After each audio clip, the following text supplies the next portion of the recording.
अनिल देशमुखांवर जीवघेणा हल्ला, प्रचार सभा आटोपून घरी परतताना अज्ञातांकडून वाहनावर दगडफेकीत अनिल देशमुख गंभीर जखमी, त्यांच्यावर रुग्णालयात उपचार सुरू. कळमनुरी विधानसभेचे वंचितचे उमेदवार दिलीप म्हस्केंवर हल्ला, म्हस्केंच्या गाडीवर दगडफेक, हल्ल्यात म्हस्के गंभीर जखमी.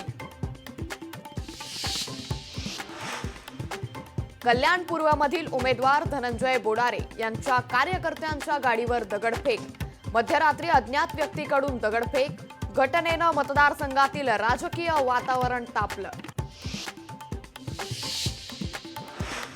महाराष्ट्र विधानसभेसाठी उद्या मतदानासाठी अवघे काही तास शिल्लक.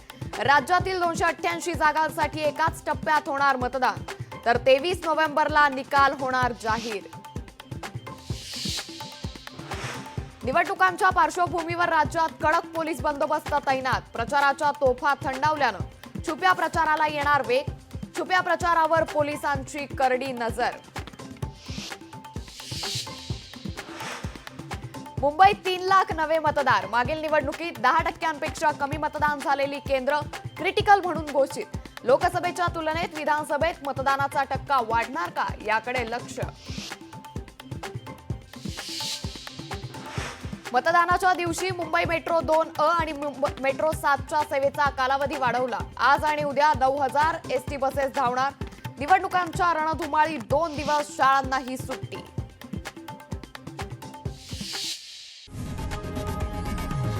लोकशाही मराठी ऐका, पहा, जागरूक रहा.